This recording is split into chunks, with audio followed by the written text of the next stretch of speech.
Hi, today we will be doing a discussion of famous paintings.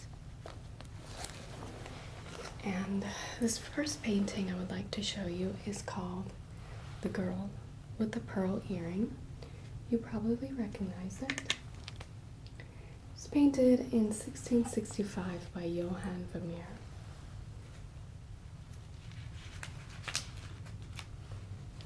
Two main striking aspects of this painting are the reflective pearl earring,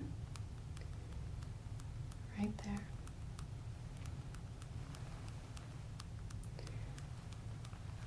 and also the striking connection the girl makes with the viewer.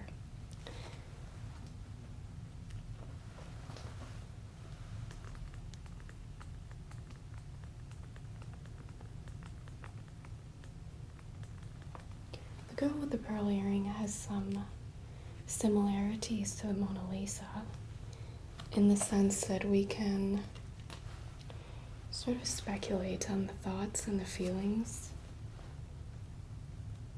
that this girl might be thinking or feeling because of this very striking connection she's making with us.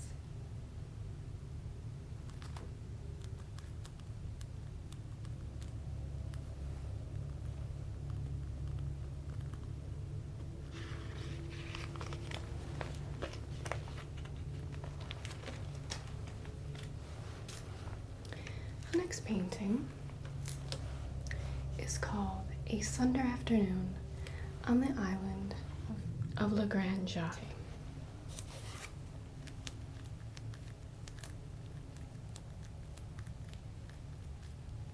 It's another very famous painting. You've probably seen it before.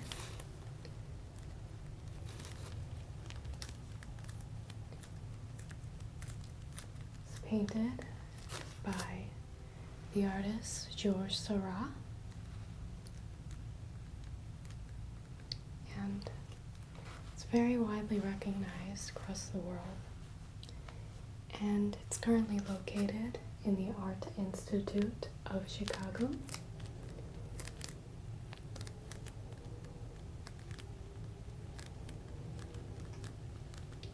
In this painting, we see a scattering of picnickers who are gazing out at the water here in the sailboats in the water. This is also a very large painting with a total width of 10 feet. So it's a beautiful landscape to behold and very impressive. Took Seurat a couple years to complete, and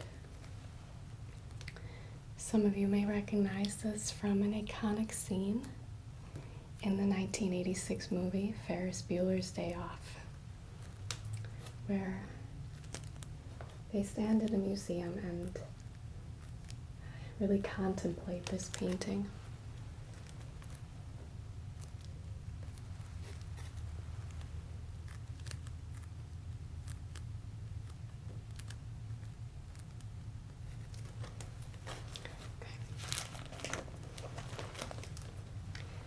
Painting is called Whistler's Mother.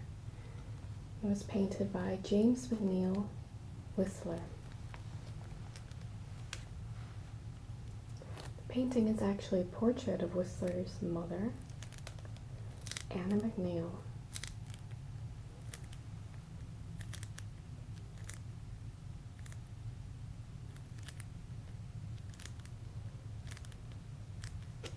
Due to the dark colors of this painting, many people feel that the woman is in mourning.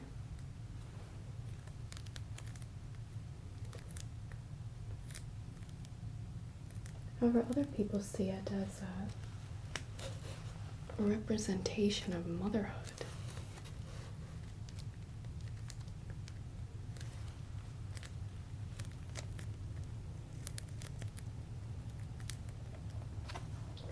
However, no matter what you see in this painting, we have to agree that this is a very balanced and harmonious composition that James McNeill achieved. We can see that there is an even weight of elements across the painting, with Whistler's mother balancing out this section of dark curtain, it looks like.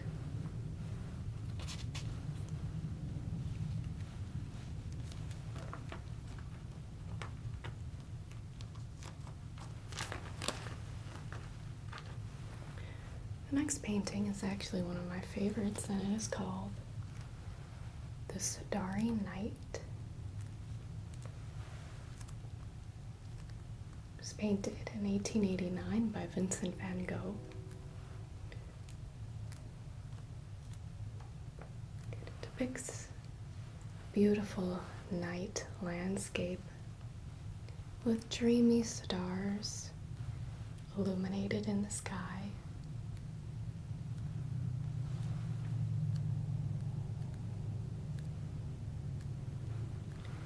They're shining over this small town below.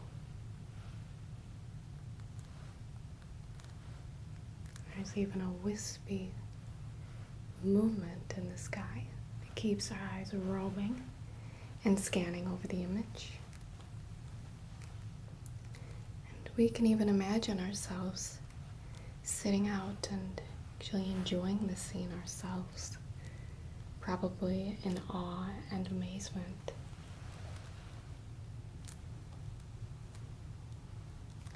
We have also this strange shape anchoring the left side of the painting, which seems to add a little bit of mystery to this painting as well, because there's really no clear indication what this entity might be.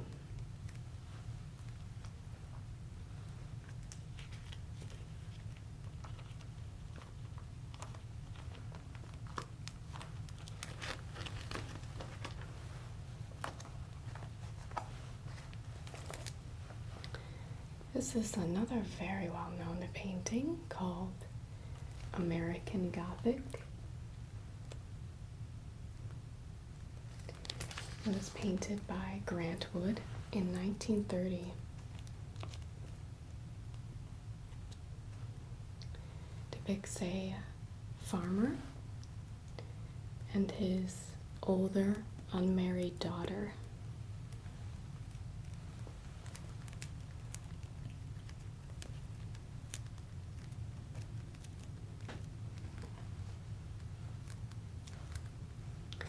The original impression of this painting was that it was mocking small Midwest townfolk,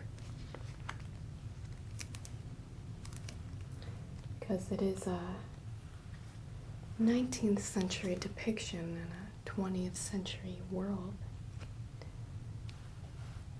However, other people can interpret this as a representation of the steadfastness and unwavering American spirit. This was painted at the start of the Great Depression.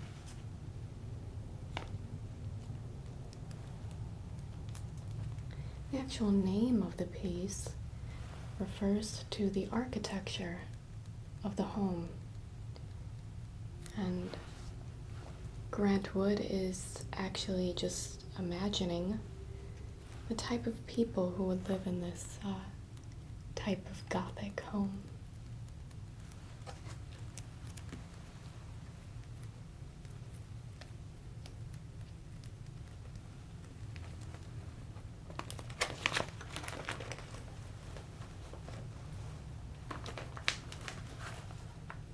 Next painting is a surrealist piece by Salvador Dali. It is called The Persistence of Memory.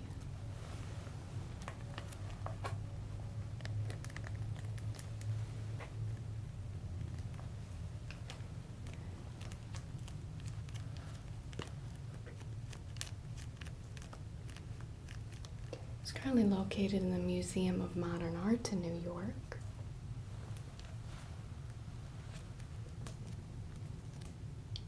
The huge element of this painting is the melting clocks or watches. We see them melting over this tree, over this rock, and also over this maybe a body covered in cloth. There's really no clear indication what that item is. And we can sort of speculate at what this might mean. Maybe the ever-flowing nature of time and contrasting against the rigid, unchanging harshness of life. Dali actually never gave any interpretations of his paintings, so we can only imagine and take away what we might see with our own thoughts and feelings from his paintings, like this one.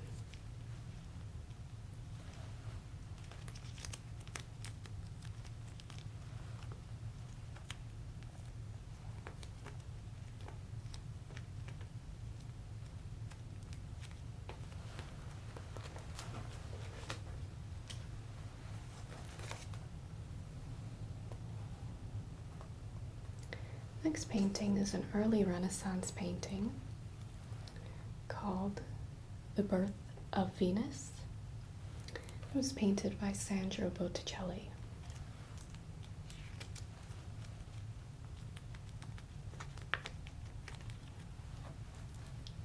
And this scene depicts a nude Venus in the center as she has just emerged from the ocean during her birth.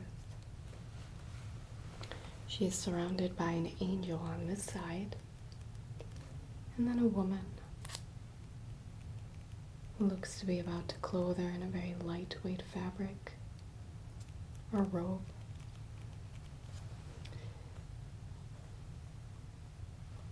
It is thought that this painting was influenced by old Greek philosophers and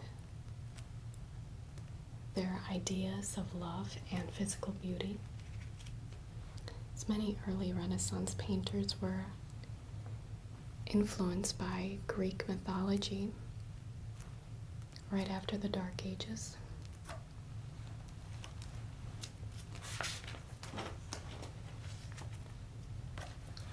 Next we have a painting by Claude Monet.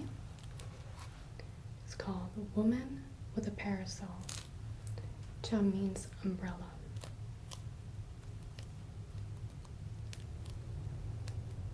The painting shows Claude Monet's own wife, Camille, and his son, Jean.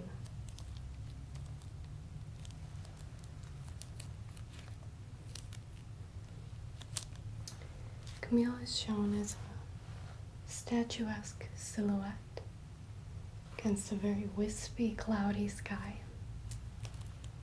And the sun is in the background down here. Overall, we get a sense of movement in this painting with the clouds and the sky and the movement of the grass. We can also really see Monet's masterful command of light.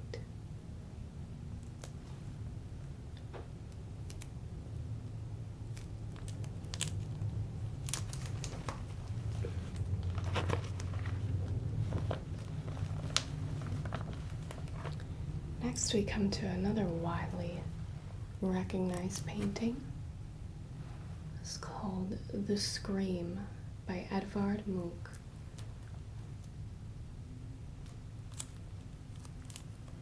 In this painting we see a very chaotic environment and an alien-like individual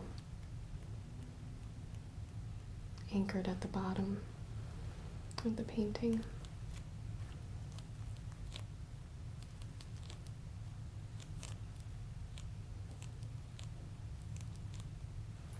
The screaming expression on this individual's face is reflected in this apocalyptic red and orange sky. And also these dark shadows cascading all the way across the landscape.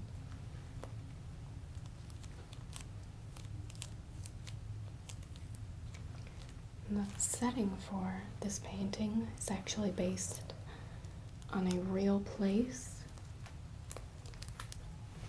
and in fact nearby, Edvard Munch's sister was in an insane asylum, and he actually walked on this bridge and had this sense of screaming, which inspired this painting.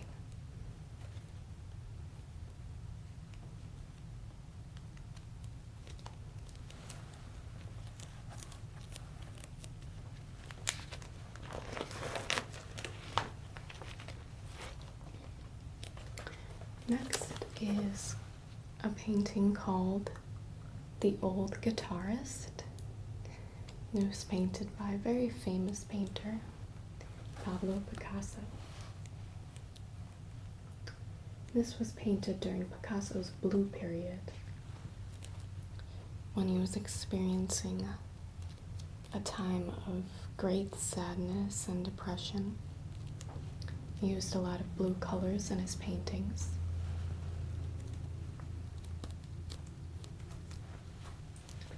In this painting, we see a very gaunt, sallow-looking man to his old guitar.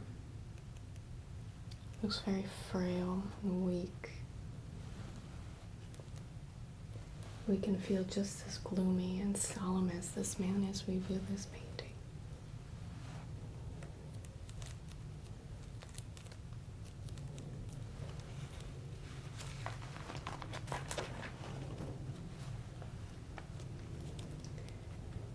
This is a very famous diner scene called the Nighthawks. It's an iconic American painting. It's painted by Edward Hooper.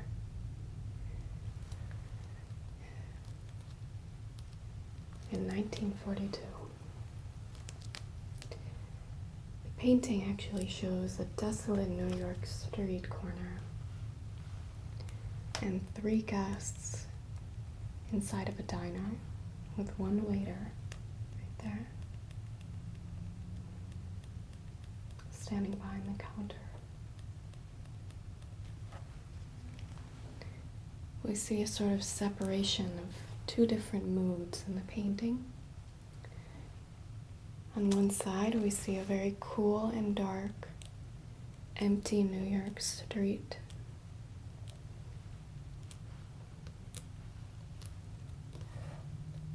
And on the inside, we see a very warm and inviting diner. The patrons are dressed very nicely, and there's a beautiful cherry bar. Very grand looking.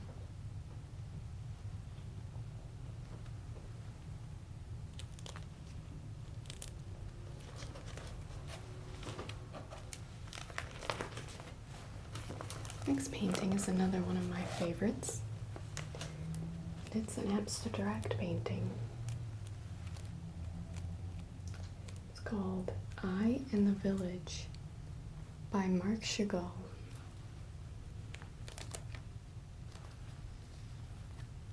Painting is inspired by Marc Chagall's own childhood village. We also see hints of Slavic fairy tales and folk tales as Chagall grew up in Russia. We see a relationship between the villagers and the livestock. You can see villager, the livestock here. So they work side by side. Marchagall was a cubist, and he used shapes to create a visual balance, and our eyes move in a circle around this image.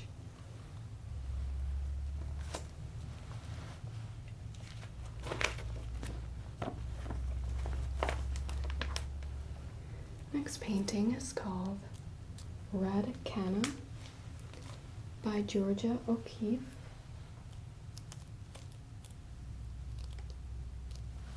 The painting shows a very detailed close-up of a canna flower.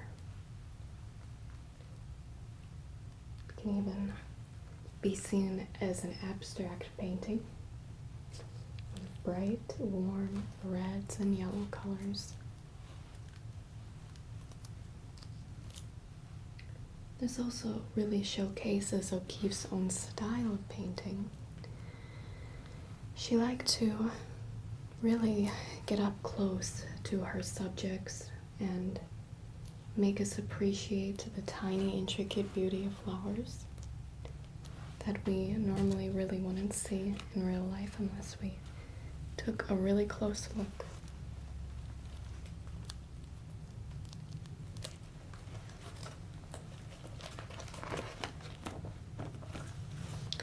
Next painting is also a classic American image. It's called Freedom from Want.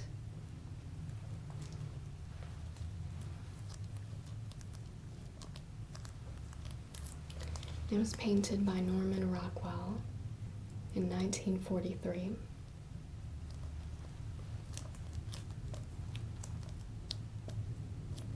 Painting shows a large family sitting around a table at Thanksgiving.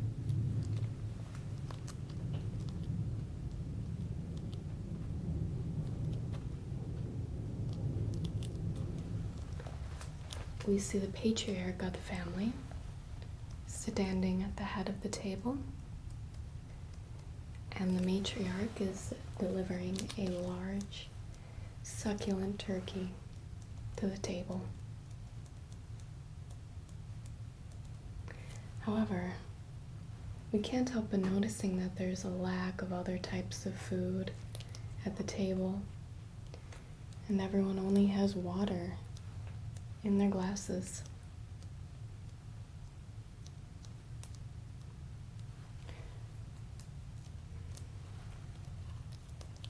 Norman Rockwell was actually inspired by President FDR's State of the Union address, and also the struggles and difficulties facing the American people during this time. It's painted during the Second World War.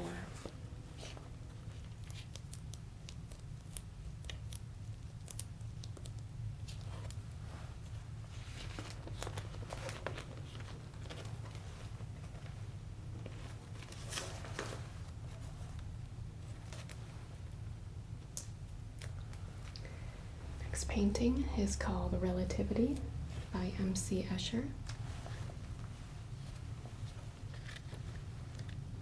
It's a surreal painting of an imaginary world where our traditional laws of gravity do not apply.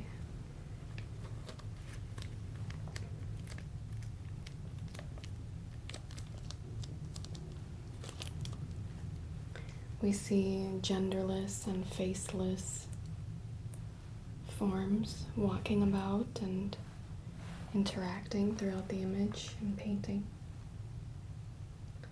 However, no one really seems to be aware of this strange world that they're in. In fact, the painting can be rotated many different ways to see a different perspective. People seem to be coexisting without any awareness of each other.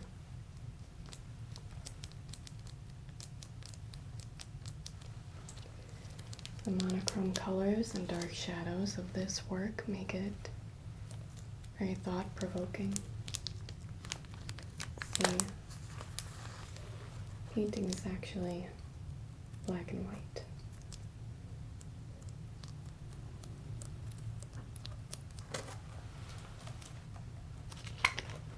Okay, that was the last painting. I hope you enjoyed these paintings and you maybe learned a little something.